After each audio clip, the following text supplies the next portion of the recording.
Olá, meu caro aluno, tudo bem com você? Eu espero que você esteja bem, mais uma vez aqui no mundo virtual. E hoje, nossa disciplina de planejamento empresarial, nós vamos falar sobre o primeiro autor da era da administração.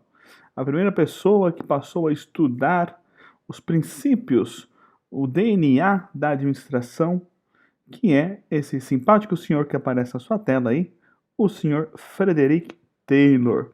Ele nasceu em 1856 e faleceu em 1915. E ele é o autor, ou o principal contribuinte, o principal pensador do chamado Escola Clássica, ou Escola da Administração Científica. Primeiramente, quando a gente fala de escola no mundo da administração, não é um lugar que se aprende alguma coisa, tá? Mas é um conjunto de ideias de várias pessoas que formam, digamos assim, uma corrente de pensamento. Você deve ter já ouvido esse termo. É a mesma coisa. É por isso que chama-se escola, tá? Escola clássica ou escola da administração científica. Muito bem. O que o Taylor vai fazer para nós, não é? Primeiramente, o porquê ele vai começar a estudar. Taylor, ele é um engenheiro de produção que atuava em fábricas, no chão de fábrica, ok?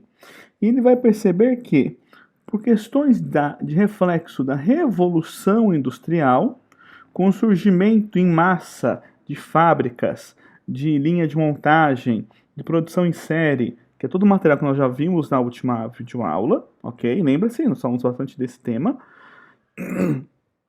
Taylor vai ver que não importa o que eu produza, há um melhor jeito de fazer. Há o chamado best way, o melhor jeito. Então, diante do cenário que é a criação de muitas fábricas, a criação de mais postos de trabalho, passa-se, como nós falamos na última aula, né? Todo aquele cenário que nós já vimos. Há um crescimento desordenado, bagunçado do surgimento dessas fábricas, ok? E na maneira que eu trabalho. Porque ali a ideia é, a linha de produção, que é uma das grandes invenções desse período aqui, ela vai padronizar o produto. Então eu faço 5.000 camisetas idênticas. Eu faço 2.000 garrafas de água idênticas, como é hoje, tudo é padronizado.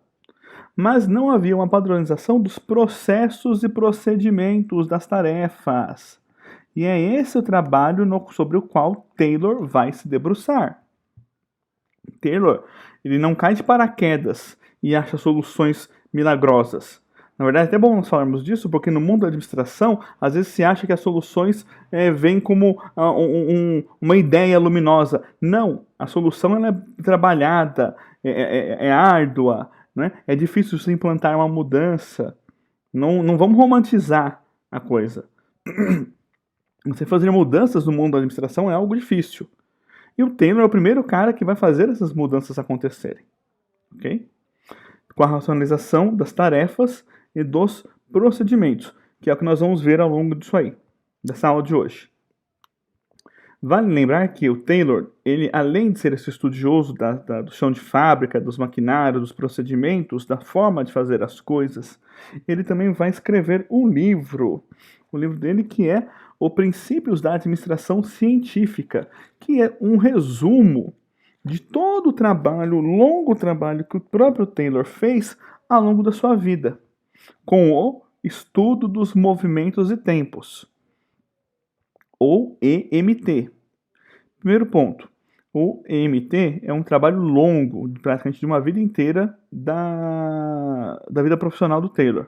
Eu passo ele em uma, 2 aulas, então óbvio que estou falando de uma forma resumida para você, aluno, ok? E um segundo ponto que eu não havia mencionado ainda. Como nós estamos no mundo virtual, para não ficar muito longo, eu vou fazer 2 videoaulas do Frederick Taylor. Uma explicando algumas coisas aqui, como é o presente momento, e numa segunda videoaula para falar apenas do EMT, ok? Então vamos lá. Taylor vai criar uma forma de trabalho que ele vai chamar de máxima prosperidade. Você hoje pode chamar de qualquer outro nome, tipo lucro, ganho, economia, e por aí vai. Máxima prosperidade é uma forma de trabalho que o Taylor vai criar para fazer com que ganhe o empregado e o empregador. Ok? Por isso que aí vem o termo máxima prosperidade, onde vai haver diminuição de gastos, diminuição de custos, diminuição de perda de tempo. Taylor vai falar muito sobre a questão do tempo. Ok? Quais são as grandes contribuições do Frederick Taylor? Nesse slide, a gente vai se ocupar um pouco aqui nesse slide agora. Primeiramente, mais importante de tudo, contribuições de Taylor para nós, na nossa época. Ok? Não é só para o momento que ele viveu. Ele vai substituir o empírico pelo científico. O que é isso, professor? Empírico é tudo aquilo que as pessoas fazem, mas cada um faz de um jeito e não tem uma padronização. Ou você também pode conhecer o empírico como tentativa e erro. Tentativa e erro. Até a hora que você tenta e acerta. O empírico tem a ver com experiência, com o ato de fazer e ver se vai dar certo. São algumas das observações que nós podemos colocar para esse termo aí, empírico. Então as empresas produziam baseadas na experimentação. Se der certo, a gente continua desse jeito. Se der errado, a gente acha uma outra forma de fazer. Caro aluno, nos dias de hoje não dá para trabalhar assim. Na verdade, nenhuma empresa consegue trabalhar desta forma, ok? Aí vem essa grande contribuição de Taylor ao longo do seu trabalho, nas suas análises do EMT, e de implantar o método científico. Eu falei, não vamos romantizar a ideia mágica. É um trabalho difícil você fazer mudanças na cultura de uma empresa, na forma de trabalho dos operários. Vamos exemplificar o empírico e o científico. Eu falei, empírico é tudo aquilo que você faz, cada um faz de um jeito, mas sai certo. Mas não está padronizado o jeito de se fazer. Logo, o produto final também não vai estar padronizado. E eu agora estou trabalhando com fábricas. Não é mais artesanato. Quer um exemplo do empírico? Vamos supor que eu pedisse para você escrever uma... Só um exemplo, tá? Ou escrever uma receita de brigadeiro. Você vai escrever a receita na folha de caderno. Se nós fôssemos comparar nessa brincadeira na sala de aula a receita de cada aluno, íamos ter, por exemplo, são 30 alunos, 40 alunos, teríamos 30, 40 receitas diferentes. Porque um usa manteiga, outro margarina, um usa gema de ovo, outro não, um põe chocolate do padre, outro usa Nescau, um usa leite moça, outro usa creme de leite, sei lá. Cada um faz do seu jeito o brigadeiro. Aí na hora de fazer, cada um usa fogo alto, outro fogo baixo, um faz o micro-ondas, um fica com a panela 5 minutos no fogo, outro fica 25. Eu estou dando exemplos, tá? Do que é um método empírico. Aí vamos ter 30 receitas de brigadeiros prontas. Não é que o seu brigadeiro vai ficar ruim, mas se compararmos os brigadeiros prontos, um vai ficar com uma tonalidade mais clara, o outro uma tonalidade mais escura, porque eu usei chocolate A ou chocolate B. O outro vai ficar com uma consistência mais cremosa. O outro vai puxar mais para aquela consistência que a gente fala que é de bala, porque foi mais tempo no fogo. Mas todos isoladamente são brigadeiros. Mas se eu os comparo, você percebe diferenças. A forma que as empresas com a produção de qualquer coisa estavam trabalhando era exatamente assim. E aí vem o Frederick Taylor e fala, não, tá tudo errado, há um jeito correto, há um jeito melhor de fazermos as coisas, que é um método científico. E esse método científico ele vai padronizar tudo. Vamos padronizar tudo. As máquinas, os procedimentos, as matérias-primas e o jeito do trabalhador fazer o seu ofício. Mas isso eu falo daqui a pouco. Então, se nós vamos fazer o nosso brigadeiro de forma científica, nós vamos padronizar os produtos, Nós vamos padronizar as formas, as panelas que vamos utilizar. Nós vamos padronizar qual vai ser o fogão, quanto tempo vai ficar no fogo, quantas mexidas eu vou dar com todos os ingredientes lá dentro da panela para mexer esse brigadeiro. Perdão. Eu vou padronizar a embalagem. Eu vou servir esse brigadeiro com colherada, que eu estou comendo ele em casa, numa tarde chuvosa. Esse brigadeiro é para uma festa de buffet de criança, vai ter um tamanho. Essa é para uma festa mais informal aqui em casa mesmo, um bolinho aqui em casa, o brigadeiro vai ter, a bolinha do brigadeiro vai ter outro tamanho. Eu tenho que padronizar então como vou servir, e no como servir, o tamanho tem que ser o mesmo. Não posso ter uma bolinha de brigadeiro que vai ser o tamanho de uma bolinha de gude e uma outra bola de brigadeiro que vai ser o tamanho de uma do tamanho de uma laranja. Né? Vamos comparar isso com a empresa. As empresas padronizam os seus brigadeiros.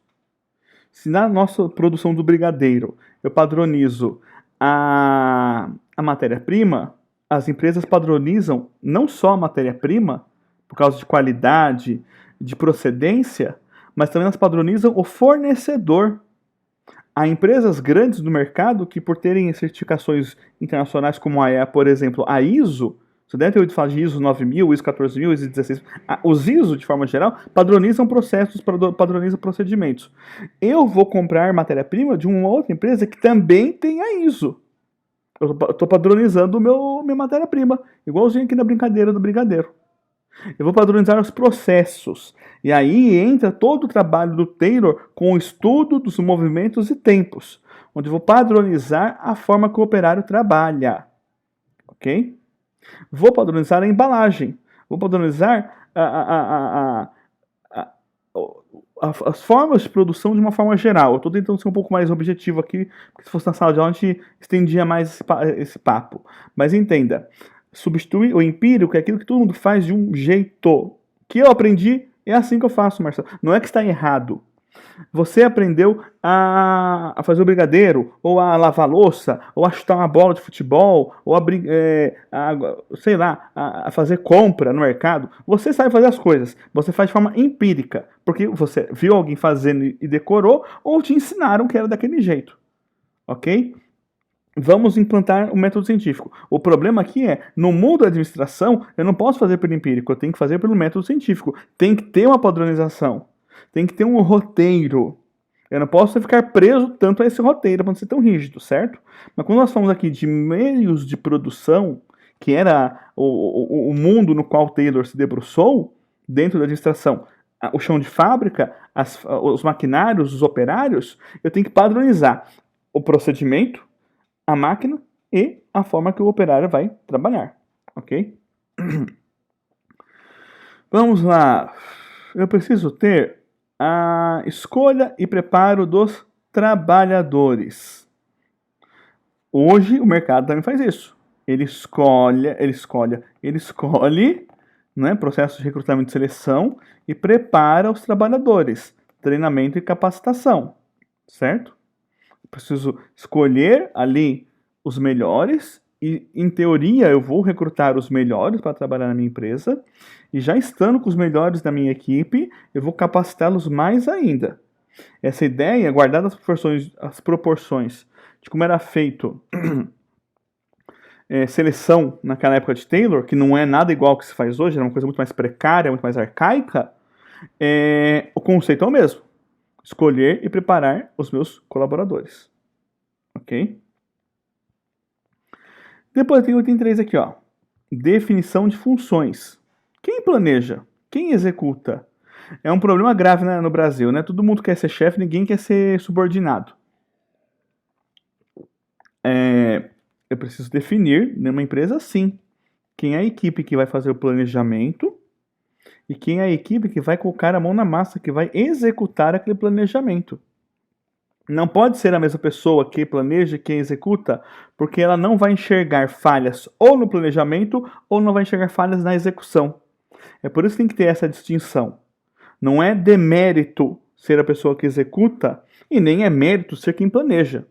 E no Brasil, nós temos essa cultura na nossa sociedade de que quem planeja é melhor, é mais importante. Não. Todos os funcionários da empresa têm a mesma importância.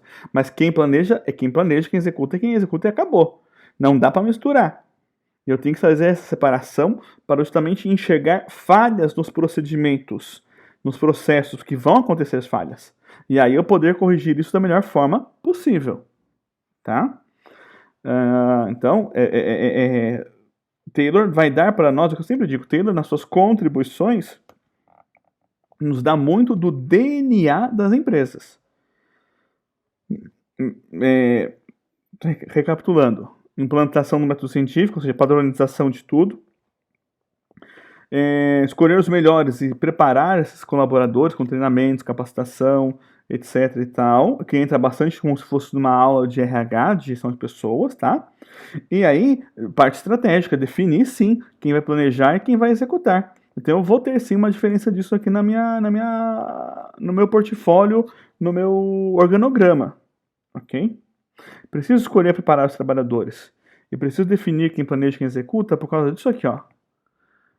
Atribuição de tarefas elevadas. O que é tarefa elevada para Taylor? É você ser o melhor naquilo que você faz. E às vezes o melhor no que se faz aqui na época de Taylor, no chão de fábrica, na área, né, nessa era industrial, era apertar parafuso. Você se lembra que nós falamos na última aula da Revolução Industrial sobre as condições de trabalho? Aquele cenário é o que você via em Taylor. Tá? Você era pago para trabalhar, você trabalhava 10, 12, 15 horas por dia fazendo uma única função. Ok? Então, eu vou preparar você. Preparar é a palavra que se usava na época, mas é treinar, capacitar você para você ser o melhor no que você faz. Esse é o seu diferencial. E o mercado também hoje cobra diferenciais dos funcionários, das pessoas que estão no mercado de trabalho. Qual é o seu aluno diferencial? No que você tem uma tarefa elevada? Você é bom em Excel, PowerPoint, em vendas, em estocagem? Não sei. Pense, você como profissional, no que você tem uma tarefa, no que pode-se dizer que você tem capacidade de realizar tarefa elevada? O mercado hoje também cobra padronização, treinamento, escolha efetiva dos colaboradores, define muito bem quem planeja e quem faz, e ela exige dos colaboradores o melhor naquilo. Eu contratei você para fazer planilha de Excel, você tem que ser o melhor, vou usar um termo bem errado aqui, tá? Fazedor de planilha de Excel. Mas tem que ser você. Ora. E, outra contribuição de Taylor, produção igual ou superior que o padrão, e estudar o trabalho. Esses dois itens eu não vou nem me ater aqui a eles, porque eles estão ligados ao EMT. Eu falo deles na próxima videoaula. Taylor também vai nos dar uma definição de hierarquia. Ok? A hierarquia é a ideia de que quem está em cima manda em quem está embaixo. Tá? E aí você pode enxergar a hierarquia, opa, nem no virtual sai certo o meu triângulo, como uma pirâmide. Olha aqui eu desenho torto aqui no mesmo mundo virtual, né? E você tem 3 níveis de acordo com o Taylor. Olha só que interessante. Veja bem, eu tenho na época do Taylor, olha só, o estado maior aqui no topo da pirâmide, é o estado maior. Depois eu tenho os encarregados no meio do caminho e os operários na parte de baixo aqui da pirâmide. Estado maior é o dono da empresa, é a diretoria, ok? São os cargos que vão dar ordens dentro da empresa, tá? Os cargos estratégicos. Esse é o estado maior. Depois, como eu fiz brincando aqui a linha, aqui eu tenho os encarregados, tá? Que são nível gerencial. São pessoas que tomam decisões, mas que também mandam, ok? Mandam em quem? Nos operários. Os operários estão aqui na base da pirâmide e os operários são o chão de fábrica, ok? É o pessoal que produzia, trabalhava o dia inteiro lá produzindo. Como que é hoje? Mudou um pouco, mas pouco.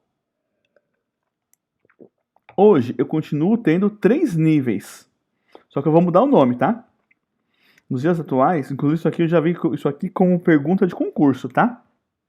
Nos dias atuais, eu tenho o nível estratégico, tático e operacional. Quem são eles? O nível estratégico é aqui, ó, o alto da pirâmide, o topo da pirâmide. É a parte estratégica, tá? Vou colocar uma bolinha aqui nele também. Imagina uma empresa do tamanho da Nestlé, do tamanho da Ford, da Coca-Cola, da Nike, da Apple, essas gigantes do mercado, sabe? O nível estratégico é quem vai pensar a longo prazo e vai criar todas as estratégias globais da empresa. E sempre vai pensar em nível estratégico, é pensar a longo prazo. Então eu não estou pensando na empresa no hoje, nem na empresa daqui a 1 ano ou 2 anos. Eu estou pensando na empresa para daqui a 5, 10 anos. Essas são as minhas ações. Eu vou subir aqui um pouco o som, porque está passando um carro de som. Essa é a área estratégica da empresa. As grandes montadoras não pensando no carro que vai ser lançado agora no final do ano, desse ano. As grandes montadoras, no nível estratégico, estão pensando nas tendências de mercado de carro daqui a 10 anos. Ok? Então a área estratégica cria coisas para o futuro. Okay? Vamos chamar assim de itens para o futuro. Esses itens para o futuro vão ser passados para o nível tático. Ok, posso baixar um pouquinho, o cara já passou, eu acho. Desculpa, para o nível tático. E nesse nível tático, eu vou pegar esses sonhos futuros. Vamos desenhar aqui um quadradinho no nível tático. O nível tático está aqui no meio. Ó, aqui o nível tático serão os antigos encarregados. O nível tático vai pegar esses sonhos futuros, vai transformar em metas e objetivos a médio prazo e vai entregar para o nível operacional realizar. O nível operacional é o nível, porque não é mais a parte, nós não chamamos mais de operários, e sim de nível operacional. Porque todo funcionário, não só o pessoal da área da área do chão de fábrica, da área industrial, mas qualquer funcionário, colaborador, que faça uma operação no seu dia a dia, ele está ligado ao nível operacional. Então veja, eu tinha na Cocheira 3 níveis e hoje eu mantenho esses 3 níveis. No estratégico, penso no futuro da empresa. Pego esse futuro, debruço ele, esmigalho ele em metas, objetivos de médio prazo. Que o nível tático vai criar metas e objetivos para que o nível operacional, a curto prazo, bata, atinja e conquiste essas metas e objetivos. Então você vai caminhando, quando você tem esses 3 níveis destacados na empresa, você vai caminhando de uma maneira que quando chegar lá na frente você nem percebeu. Por isso é importante as empresas cumprirem com o orçamento, atingirem seus objetivos comerciais. Porque como pano de fundo, eu tenho uma série de visões, de objetivos estratégicos e táticos por trás disso. Entende? Hoje é muito mais complexo, mas apenas para nos compararmos com a época de Taylor, é similar. Eu tinha um estado maior, que era quem mandava na empresa, perdão, tomava as decisões, os encarregados botavam isso para funcionar, dando ordens aos operários. De certa forma, foi mais ou menos a mesma coisa, só que de uma forma muito mais complexa, como são os dias de hoje, porque hoje nós temos um mundo globalizado, hoje nós temos um mundo ligado à internet, e assim por diante. Remuneração versus produtividade, ok? Primeiramente, produção padrão. Produção padrão não. Remuneração versus produtividade. Remuneração é aquilo que você recebe por produzir. Mas você só vai produzir mais se a sua remuneração for mais alta. É assim que nós pensamos, ok? Então, como que é a ideia da produção padrão que está ligada ao EMT? Mas eu falo dela aqui um pouquinho. Primeiramente, o nome já fala, é um padrão de produção. É uma produção que vai seguir uma padronização.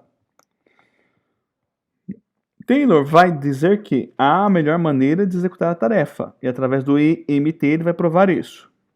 E também, junto com esse estudo de melhor maneira de fazer a sua tarefa, ele vai determinar um tempo padrão para você fazer aquela tarefa.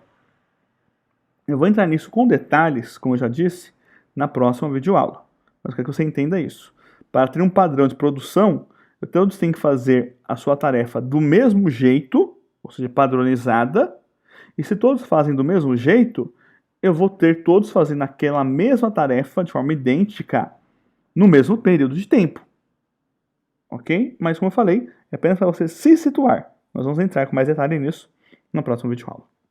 Aqui eu tenho um cenário interessante. Frederick Taylor, quando começa a fazer o estudo do EMT, ele vai visitar várias fábricas. Pausa para água. É o que seria hoje uma coisa de uma próxima de uma consultoria ou do coach, né? O coaching, como está tão na moda. E vai perceber que existia uma falta de eficiência e uma baixa produtividade nas várias fábricas nas quais ele visitou, e os funcionários reclamavam dos baixos salários. Por isso que eu marquei como título aqui desse slide, remuneração e produtividade. Tá? Por quê? Eu trabalho, mas recebo sempre a mesma coisa. E existia um conceito na sociedade da época de Taylor, não é um conceito do Taylor, tá? É um conceito da sociedade chamado de homem econômico, que é o quê? O funcionário só vai fazer mais e melhor se ele receber mais por isso. De uma forma bem simplória, é isso o conceito de homem econômico, ok? E a ideia da produtividade em qualquer empresa, inclusive nos nossos dias, de qualquer empresário, para com seus colaboradores, é manter o operário trabalhando acima da média por mais tempo. Horas, eu quero que você trabalhe mais. Quando eu faço 1000 peças em uma hora, eu tenho uma produção padrão, um comparativo, um termômetro, tá? Eu faço 1000 peças a cada hora. Se eu começo a dar mais atenção para os colaboradores, pagar mais, pagar melhor, dar treinamento, capacitação, melhorar o maquinário, etc, etc, qual que é o resultado? Espera-se um resultado de produtividade, ou seja, no período de uma hora, ao invés de fazer 1000 peças, agora faço 1500 peças. Opa, então no mesmo período de tempo, eu produzi mais. Então eu tenho ganho de produtividade. Isso as empresas até hoje elas quebram a cabeça para isso. Hoje até existem áreas específicas dentro da produção para isso. O pessoal da engenharia de produção, eles quebram a cabeça para fazer isso acontecer. Produzir mais acima da média de tempo. Ok? Você enxerga isso em várias operações dentro de uma empresa. Não é apenas o pessoal da produção. Um exemplo que eu dou é o caixa do supermercado. O caixa do supermercado, quanto mais pressa você tem de sair do mercado, mais demora o caixa. Né? A gente faz essa piada. Mas se eu pagar mais, ou se eu chegar pro meu caixa do mercado e falar, ô caixa, vem cá, você recebe lá o seu salário. Mas se você... Eu vou colocar uma forma de medir que quantas pessoas passam no seu caixa. Quanto mais gente você atender, mais você recebe, você não vai fazer sua operação de passar a compra dos outros no caixa registradora de uma forma mais rápida? Você vai, porque tem dinheiro envolvido nisso. Tem um ganho envolvido nisso. É o conceito do homem econômico. Guardadas as proporções, as empresas, para criar metodologia de benefício dos colaboradores, motivação, treinamento, ainda usam muito esses dois pilares aqui. O conceito do homem econômico e fazer você, funcionário, não importa qual seja a sua função, trabalhar mais acima do tempo. Aí vem itens como motivação, benefícios, aspectos de liderança também entram aqui. Né? Para manter você feliz. Gente feliz trabalha mais. Gente feliz trabalha mais e gente feliz não enche o saco.